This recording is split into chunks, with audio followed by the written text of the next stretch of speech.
Tout le monde ne naît pas avec une armure, mais tout le monde a l'opportunité de la forger. Le problème est que la plupart attendent que le coup arrive pour commencer à la construire. Et quand ils essaient de le faire, ils sont déjà à terre. La vie n'est pas un terrain d'entraînement confortable, c'est un colisée dans lequel tu entres tous les jours sans savoir ce qui va t'attaquer en premier, tes peurs, tes excuses ou les opinions des autres. Et si tu entres sans préparation, peu importe combien tu te crois fort, tôt ou tard tu tomberas. Ici, tu n'entendras pas de promesses vides ni de belles phrases pour te remonter le moral pendant un moment. Ce qui vient, ce sont des vérités qui dérangent, des principes qui blessent l'ego, mais qui, une fois appliqués, renforcent ton caractère jusqu'à le rendre inébranlable. Parce que les stoïciens l'avaient bien compris. Celui qui ne se discipline pas se détruit. Celui qui ne contrôle pas son esprit est contrôlé, et celui qui n'avance pas recule inévitablement. Si tu décides de rester, tu n'apprendras pas comment éviter la tempête, mais comment la traverser sans baisser la tête, avec le regard fixe et le pas ferme. Ce n'est pas un message pour survivre, c'est une invitation à devenir quelqu'un d'impossible à renverser. Parce que le monde ne s'arrêtera pas pour toi, et quand tu le comprendras, tu arrêteras de demander que les choses soient faciles, et tu commenceras à être plus fort que n'importe quelle difficulté. 1. Maîtrise ton esprit pour ne dépendre de personne. Un royaume ne s'effondre pas seulement lorsqu'une armée renverse ses murailles, il tombe souvent lorsque son dirigeant abandonne le trône et permet à d'autres de donner les ordres. Il en va de même pour ta vie lorsque tu ne contrôles pas ton esprit. Tu peux sembler fort, mais si tes pensées et émotions dépendent des autres, tu es un territoire gouverné par des mains étrangères. Les apparences sont trompeuses, car de l'extérieur tu peux sembler intact, mais à l'intérieur tu as déjà cédé le contrôle. La dépendance émotionnelle est comme une chaîne invisible que tu ne sens que lorsque tu essaies de bouger sans permission. Tu ne la remarques pas tant que tout semble bien, jusqu'à ce que quelqu'un s'éloigne, cesse de te prêter attention ou rompe une promesse. Alors, le poids de cette chaîne te fait couler. Lorsque tu confies ton bien-être à ce que les autres font ou ne font pas, tu vis dans des montagnes russes que tu ne contrôles pas. Aujourd'hui, ils te soulèvent avec un mot gentil. Demain, ils te coulent avec un geste froid. Cette instabilité consomme ton énergie et détruit peu à peu ton estime de soi. Les stoïciens le savaient, le véritable pouvoir n'est pas de changer les gens ou de contrôler les circonstances, mais de se gouverner soi-même. Ton esprit est le seul territoire qui t'appartient entièrement, et si tu le cèdes, tu perds tout. Le maîtriser signifie que ta paix ne dépend pas du temps, du succès immédiat ou de la présence de quelqu'un. Cela signifie que lorsque tout à l'extérieur vacille, à l'intérieur tu restes solide, inébranlable. Cette maîtrise n'apparaît pas par magie, elle se travaille avec discipline. La première étape est de surveiller ce que tu laisses entrer dans ta tête. Chaque pensée est une brique qui renforce ta forteresse ou une fissure qui l'affaiblit. Contrôler ton esprit, c'est apprendre à filtrer. Cela ne signifie pas te fermer au monde, mais choisir ce qui mérite de rester et ce qui doit partir avant qu'il ne t'épuise. Si tu ne fais pas ce filtre, n'importe quelle opinion étrangère pourra dévier ta route. Lorsque tu prends le contrôle, tu cesses de réagir comme un réflexe conditionné et tu commences à répondre avec intention. Tu ne cherches plus l'approbation comme un mendiant qui tend la main en espérant des miettes. Tu ne changes pas ton essence pour correspondre à des moules étrangers. Un rejet cesse d'être une menace, car ta valeur est définie par toi, pas par les fluctuations des gens. Et surtout, tu cesses de vendre ton intégrité pour un instant d'acceptation. Maîtriser ton esprit ne signifie pas vivre isolé, cela signifie vivre libre. Libre de décider qui entre dans ta vie sans craindre de te perdre s'il part. Libre de prendre des décisions fermes, même si elles dérangent.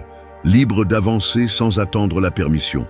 Celui qui se gouverne ne supplie pas, ne s'arrête pas et ne cède pas le gouvernail de son destin.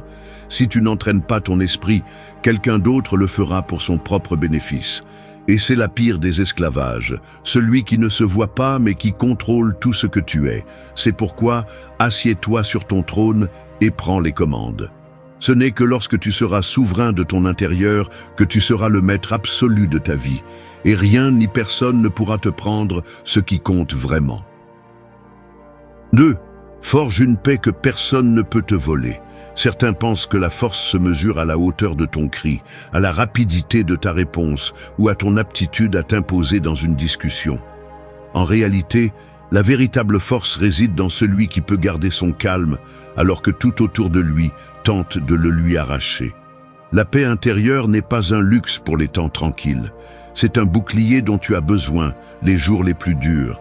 Sans elle, toute provocation t'entraîne, tout problème te brise et toute personne mal intentionnée peut te manipuler. L'erreur de beaucoup est de penser que ce calme signifie éviter les problèmes, s'éloigner de tout conflit ou vivre déconnecté. La paix dont parlaient les stoïciens est active. C'est la capacité d'entrer dans le chaos sans perdre de clarté mentale, de prendre des décisions lorsque tout le monde réagit avec panique, et de rester concentré sur ce qui compte sans laisser les émotions momentanées brouiller ton jugement. Imagine que ton esprit est une forteresse. Si ces murs sont bien construits, aucun mot, geste ou attaque ne pourra le renverser. Mais si ces murs sont fissurés, toute critique, commentaire ou imprévu deviendra une invasion. La paix intérieure est l'entretien constant de ses défenses. Surveiller ce qui entre, expulser ce qui ne sert pas et renforcer ce qui te rend plus stable. Les stoïciens l'avaient bien compris. Marc Aurèle, confronté à des guerres et des trahisons, se décrivait lui-même comme un rocher qui supporte les vagues sans bouger. Non pas parce qu'il était insensible, mais parce qu'il comprenait que la stabilité mentale ne dépend pas de la tranquillité de la mer, mais de ta capacité à rester ferme pendant que les vagues frappent. Pour faire de cette paix ta plus grande force, tu dois d'abord accepter que le monde ne va pas s'adapter à toi. Il y aura des gens qui te provoqueront, des jours qui se passeront mal et des moments qui te sembleront injustes. Si ta tranquillité dépend du fait que rien de tout cela n'arrive, tu vivras coincé dans des montagnes russes émotionnelles.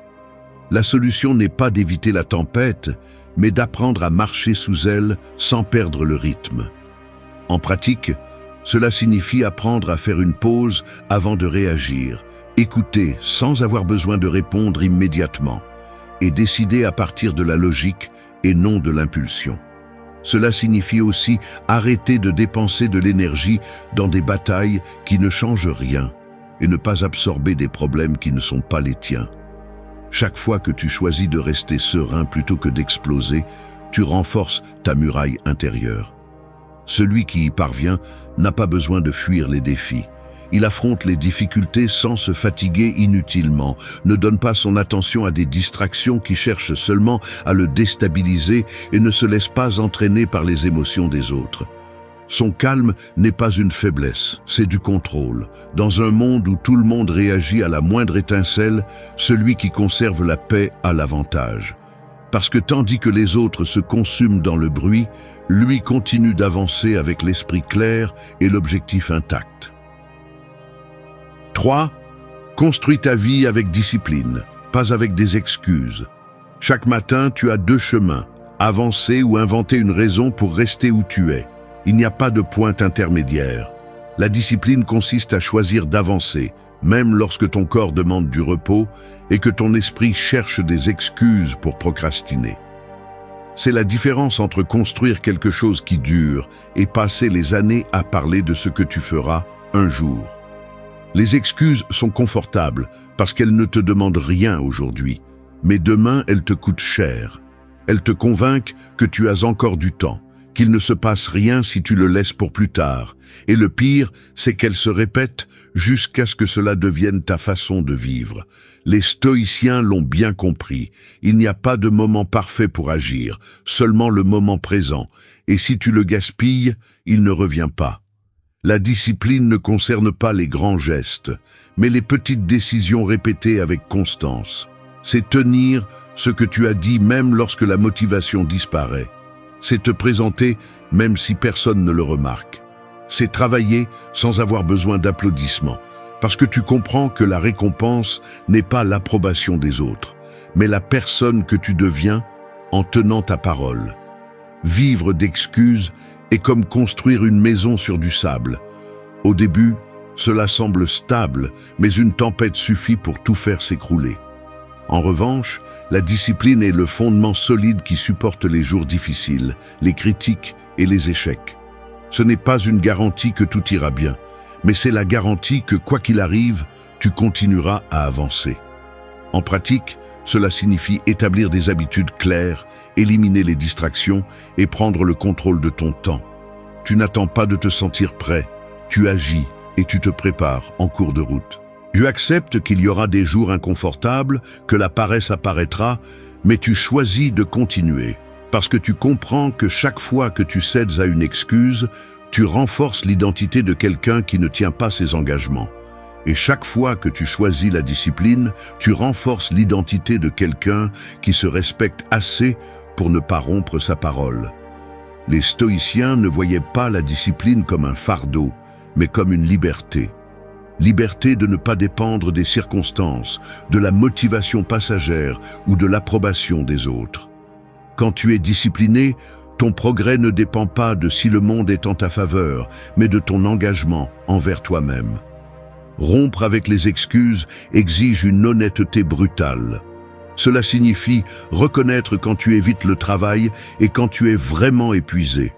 Cela signifie admettre que souvent ce n'est pas un manque de temps, mais de priorité. Et cela signifie avoir le courage d'agir, même si la peur, le doute ou la fatigue tentent de t'arrêter. Dans un monde plein de personnes qui abandonnent à la première difficulté, la discipline est un avantage compétitif. C'est ce qui sépare ceux qui rêvent de ceux qui réussissent. Ce n'est pas du glamour, c'est de la constance. Ce n'est pas promettre, c'est accomplir. Ce n'est pas attendre le moment idéal, c'est le créer. Et si tu veux une vie qui vaut la peine, tu devras arrêter de te justifier et commencer à la construire un jour à la fois. 4. Concentre-toi uniquement sur ce que tu peux contrôler. La plupart des gens gaspillent plus d'énergie à essayer de maîtriser l'incontrôlable qu'à travailler sur ce qu'ils peuvent réellement changer. Ils se consument en imaginant des scénarios qui ne dépendent pas d'eux, en réagissant à ce que font ou disent les autres et en portant sur leurs épaules le poids de circonstances qu'ils ne pourront jamais bouger. Cette habitude non seulement épuise, mais paralyse aussi. La clarté et la force apparaissent au moment où tu décides de filtrer tes préoccupations et de te concentrer exclusivement sur ce qui est sous ton contrôle. Le monde ne se plie pas à ta volonté. Il y aura des trahisons, des changements de plan, des gens qui ne tiennent pas parole et des situations qui semblent injustes. Si chacun de ces événements a le pouvoir de te déstabiliser, tu vivras piégé dans un cycle interminable de frustration. Les stoïciens l'ont bien compris. Ce qui se passe en dehors de toi n'est pas toujours de ton ressort, mais ce que tu en fais l'est. C'est là la véritable liberté. Penser que tu peux tout contrôler est comme essayer d'arrêter la mer avec tes mains. Tu peux t'épuiser à lutter contre les vagues, mais tu finiras épuisé et sans résultat. La stratégie intelligente n'est pas de freiner le courant, mais d'apprendre à nager avec lui et de diriger ton effort vers la direction que tu veux prendre. Ce principe appliqué à la vie signifie investir ton énergie uniquement dans des actions qui dépendent de toi. En pratique, cela exige une question constante. Est-ce que cela dépend de moi ou non? Si la réponse est non, on lâche prise. Non pas pour l'ignorer, mais pour te libérer d'un poids qui ne t'appartient pas. Et si la réponse est oui, alors on agit avec détermination et rapidité.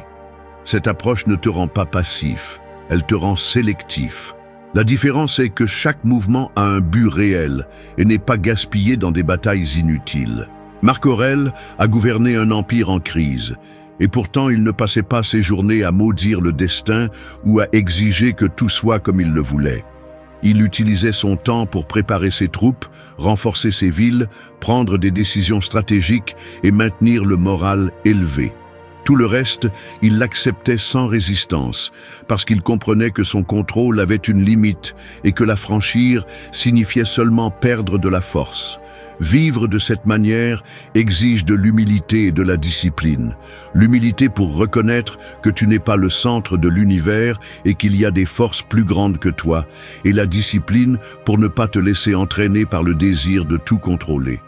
Cela ne s'apprend pas du jour au lendemain, mais chaque fois que tu choisis de lâcher ce qui ne dépend pas de toi, tu renforces ta capacité de concentration et ta résistance mentale. Celui qui maîtrise ce principe ne s'effondre pas face à l'imprévu et ne se laisse pas intoxiquer par les problèmes des autres. Il apprend à s'adapter sans perdre de direction, conserve de l'énergie pour ce qui compte vraiment et avance pendant que les autres restent coincés dans des plaintes et des suppositions. Dans un monde où tout le monde essaie de contrôler l'incontrôlable, celui qui se concentre sur son propre terrain devient plus fort, plus rapide et plus efficace. Parce que pendant que les autres luttent contre le vent, lui avance en construisant là où le vent ne peut pas toucher. 5. Aime et respecte sans perdre ton essence. Les racines profondes permettent à un arbre de résister aux tempêtes, mais si ces racines s'accrochent au mauvais sol, elles finissent par absorber du poison au lieu de se nourrir. C'est ainsi que fonctionne l'amour lorsqu'il est donné sans précaution. Tu peux tout donner, mais si tu le fais au détriment de toi-même, tôt ou tard, ce que tu ressens devient un fardeau. Aimer et respecter les autres ne signifie pas te dépouiller de ta propre identité, cela signifie rester ferme dans qui tu es, tout en partageant ce que tu as. Le problème est que beaucoup de gens confondent le don de soi avec la reddition. Ils pensent que pour maintenir une relation, qu'elle soit de couple, d'amitié ou familiale, ils doivent sacrifier leur voix, leurs limites et leurs rêves. Ils finissent par vivre pour soutenir l'image que l'autre veut voir, et dans le processus, ils se perdent eux-mêmes. Les stoïciens le savaient. Tu ne peux pas aimer de manière saine si tu ne restes pas entier, car un amour qui détruit ton essence n'est pas de l'amour, c'est de la dépendance. Respecter les autres commence par te respecter toi-même. Cela signifie savoir quand dire oui et quand dire non sans culpabilité. Cela signifie soutenir, écouter et accompagner, mais sans te laisser entraîner dans des endroits que tu sais ne pas te convenir. Lorsque ton respect de toi-même est intact, ton amour devient plus authentique, parce qu'il ne naît pas de la peur de perdre, mais de la décision de donner. Préserver ton essence implique également d'accepter que tous ne vont pas répondre de la même manière. Tu peux donner de l'affection, du soutien et de la compréhension, et pourtant rencontrer de l'indifférence ou du rejet. C'est là que beaucoup se brisent, parce qu'ils ont placé leur valeur dans la réponse de l'autre. Si ton identité dépend de combien on te rend, tu vivras toujours au bord de la frustration. En revanche, lorsque ton essence est solide, ce que tu donnes n'est pas une monnaie d'échange, c'est un acte de volonté qui ne te laisse pas vide. En pratique, cela nécessite d'établir des limites claires. Les limites ne sont pas des murs qui t'isolent, ce sont des portes que tu contrôles. Elles décident qui entre, qui reste et qui doit partir. Sans limite, n'importe qui peut traverser et occuper un espace qui ne lui appartient pas. Et lorsque cela se produit, ton énergie se disperse, ton moral s'épuise et ton identité se dilue. Les stoïciens n'évitaient pas les relations par peur de se perdre en elles, mais ils maintenaient une vigilance sur leur propre caractère. Marc Aurèle pouvait montrer de la compassion et de la fermeté en même temps, parce qu'il comprenait que aider ne signifiait pas se soumettre et que aimer ne signifiait pas céder sa dignité. Cette combinaison est celle qui transforme les relations en alliances et non en chaînes. Celui qui aime et respecte sans perdre son essence peut dire « je te soutiens » sans dire « je m'annule ». Il peut écouter les critiques sans se laisser définir par elles. Il peut offrir de l'aide sans assumer tout le fardeau de l'autre. Ce type d'amour ne s'effondre pas lorsque les circonstances changent, car il n'est pas construit sur le besoin d'être constamment validé. Dans un monde où beaucoup confondent l'amour avec le sacrifice total, préserver ton essence est un acte de courage. Ce n'est pas de l'égoïsme, c'est de l'intelligence émotionnelle. Parce que si tu te perds toi-même dans le processus d'aimer, le résultat ne sera pas une union saine, mais une dépendance déguisée. Et si tu conserves ta racine intacte, tu pourras donner sans te vider, car ta source restera tienne. 6. Marche avec assurance et laisse ta présence parler pour toi. Dans une salle pleine de bruit, il y a toujours quelqu'un qui n'a pas besoin d'élever la voix pour être entendu. Non pas parce qu'il crie plus fort, mais parce que sa seule présence impose le respect. Cette force silencieuse ne s'improvise pas, elle se construit. C'est le résultat d'années de cohérence, de rester debout même quand il serait plus facile de céder et de ne pas négocier avec ce qui définit qui tu es. Marcher avec assurance, c'est se déplacer dans le monde avec la certitude que tu n'as rien à prouver à personne. Cela signifie que ta posture, ton regard et tes actions transmettent plus que n'importe quel discours. Les stoïciens comprenaient que le véritable poids d'une personne ne réside pas dans ce qu'elle dit, mais dans ce qu'elle est capable de soutenir avec sa vie. Cette assurance ne doit pas être confondue avec l'arrogance. Il ne s'agit pas de regarder les autres de haut, mais de garder ton chemin clair, même lorsque l'environnement essaie de te détourner. Cela signifie que tu ne t'effondres pas face à la critique et que tu ne te gonfles pas face à la flatterie, car ta valeur ne dépend pas de l'opinion extérieure. Une présence solide naît de la congruence. Tu ne peux pas demander le respect si tes actes le contredisent. Tu ne peux pas exiger la confiance si tes décisions sont instables. Chaque pas que tu fais envoie un message, et si tes pas sont fermes, le message est clair. Je sais qui je suis, et je ne suis pas prêt à me trahir.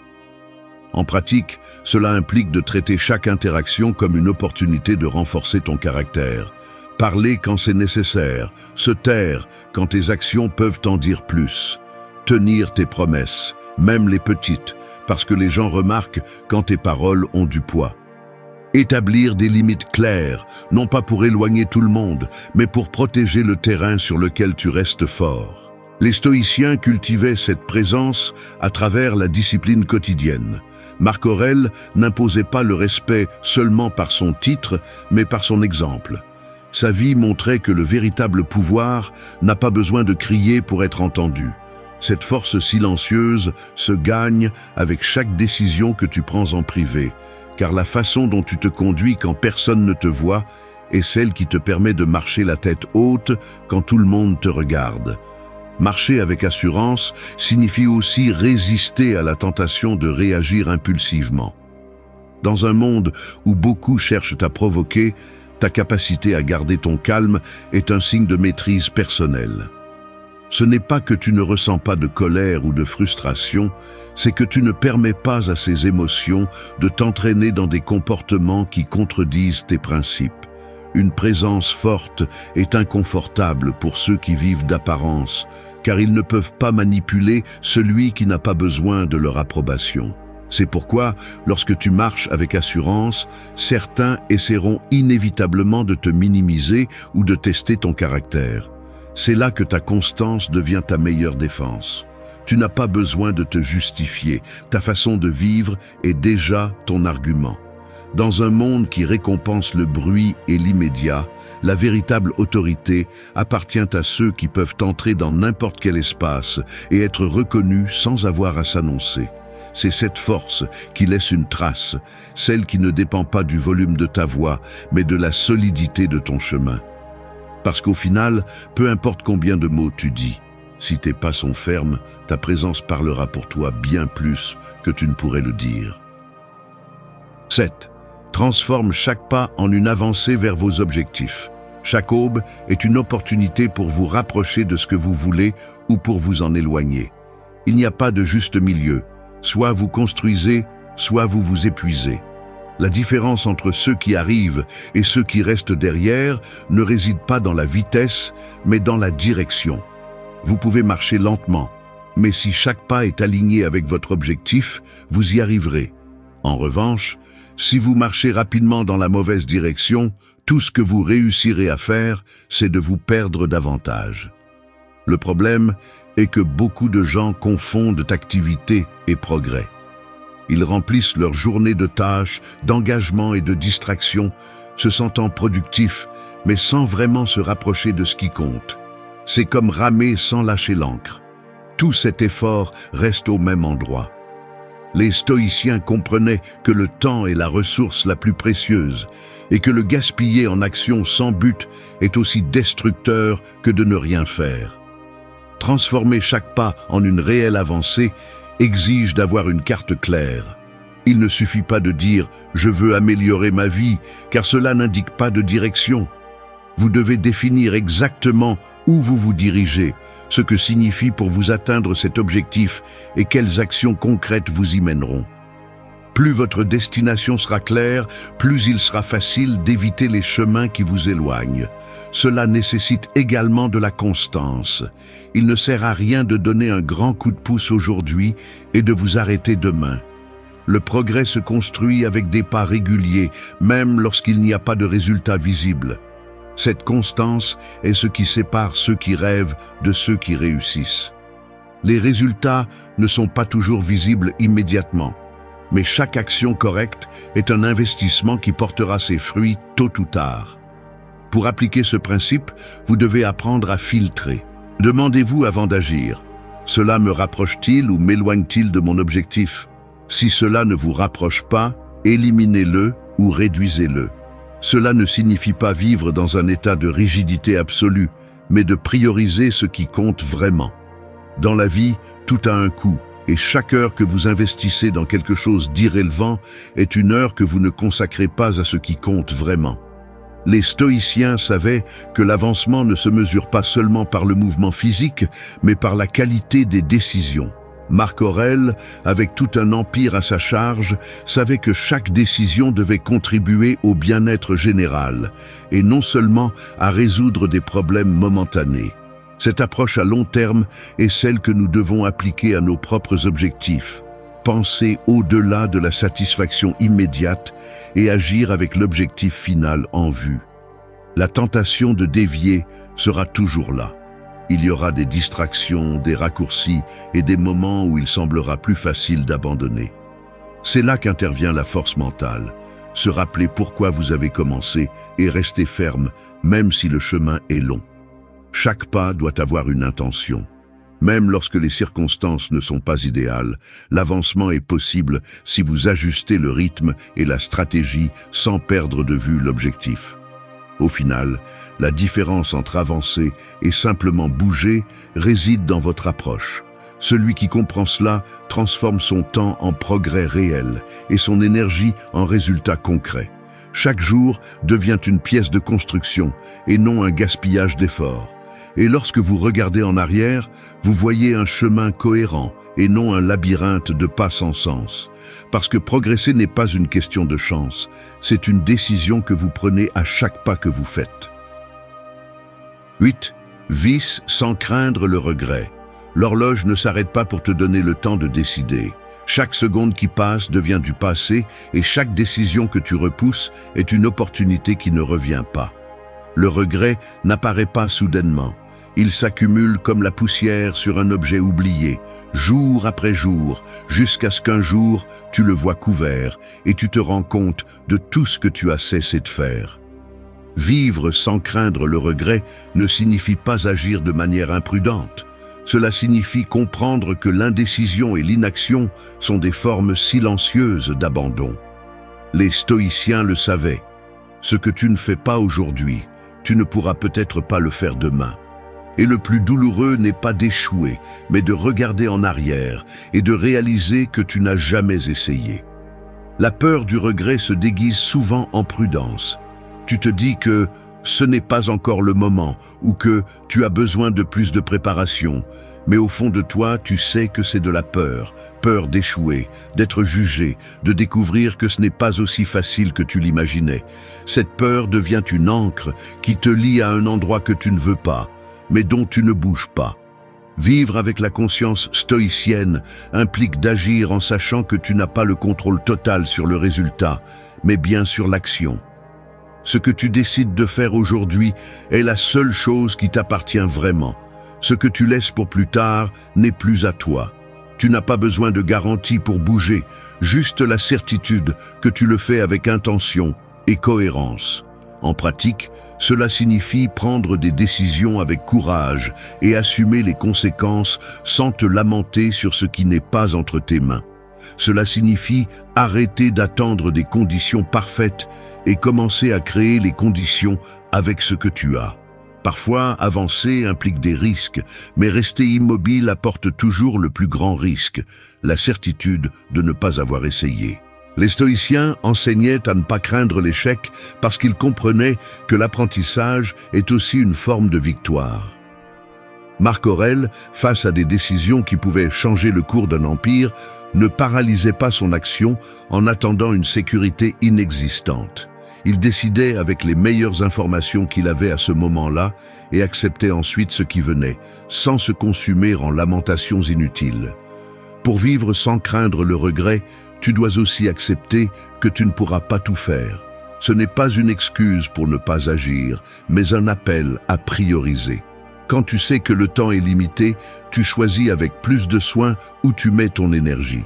Et ce que tu choisis, tu le fais sans réserve, pour ne pas regarder en arrière avec le sentiment de n'avoir donné que la moitié de ton effort. Le regret est combattu par la présence et l'action. Tu ne peux pas changer ce qui est déjà passé, mais tu peux t'assurer que chaque décision que tu prends aujourd'hui a du sens pour toi. Si demain tu regardes en arrière et que tu vois des erreurs, qu'elles soient des erreurs commises pour avoir essayé et non pour être resté immobile, celui qui vit sans craindre le regret se déplace avec plus de liberté. Il n'attend pas l'approbation de tous, il ne repousse pas l'important pour l'urgent et il ne laisse pas la peur du « qu'en dira-t-on » décider de son chemin. Il sait que chaque jour compte et que chaque pas, même ceux qui ne se passent pas comme prévu, le rapproche d'une vie qu'il peut regarder en face sans se cacher. Parce qu'à la fin, la question ne sera pas « qu'est-ce qui se serait passé si j'avais échoué ?» mais « qu'est-ce qui se serait passé si j'avais essayé ?» Et vivre en paix avec la réponse à cette question est la plus grande victoire que tu peux te donner. 9. Poursuis tes rêves jusqu'à ouvrir la bonne porte. Toutes les portes ne s'ouvrent pas à la première tentative. Certaines semblent scellées, d'autres se ferment devant toi et quelques-unes ne montrent même pas s'il y a quelque chose derrière. La plupart des gens abandonnent après avoir frappé 2 ou 3 fois, convaincus que cela ne vaut pas la peine de continuer à insister. Mais ceux qui réussissent vraiment ce qu'ils cherchent savent que chaque tentative ratée n'est pas une fin, mais une partie du chemin pour trouver la bonne entrée. Poursuivre un rêve n'est pas suivre un élan passager, c'est s'engager dans une vision qui a du sens pour toi, même quand les autres ne la comprennent pas. C'est être prêt à entendre non encore et encore sans que cela te fasse abandonner. Les stoïciens l'ont compris.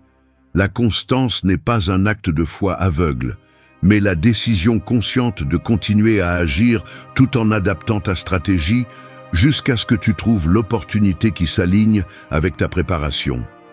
Le problème, c'est que beaucoup espèrent que le rêve leur sera présenté sans effort, comme s'il s'agissait d'un prix que le destin distribue au hasard. Et quand cela n'arrive pas, ils se contentent de moins, ils se résignent et appellent ensuite cette résignation réalisme. Mais le vrai réalisme est d'accepter que rien de grand ne se réalise sans effort soutenu, et que renoncer trop tôt, c'est s'assurer de vivre avec le doute de ce qui aurait pu être. En pratique, poursuivre un rêve implique 3 choses: clarté, patience et ajustement constant. Clarté pour savoir exactement ce que tu veux et pourquoi tu le veux, car si ton objectif est confus, n'importe quel obstacle te détournera. Patience pour comprendre que les résultats n'arrivent pas en ligne droite ni dans le temps que tu espères. Les stoïciens appliquaient cette philosophie à la guerre, au gouvernement et à leur vie personnelle. Il ne s'agissait pas de forcer la réalité à être comme ils le voulaient, mais de rester fermes dans leur objectif tout en adaptant le comment. Marc Aurèle pouvait changer les plans de bataille si la situation l'exigeait, mais il ne renonçait jamais à l'objectif final de protéger son empire. Poursuivre tes rêves signifie aussi accepter que tout le monde ne te suivra pas. Certains douteront de toi, d'autres te critiqueront et quelques-uns essaieront de te freiner. C'est là que ta détermination devient ton bouclier. Tu n'as pas besoin de convaincre tout le monde que tu es sur la bonne voie. Tu as besoin de continuer à avancer jusqu'à ce que les résultats parlent pour toi. Et quand tu trouveras enfin cette porte qui s'ouvre, ce ne sera pas par hasard.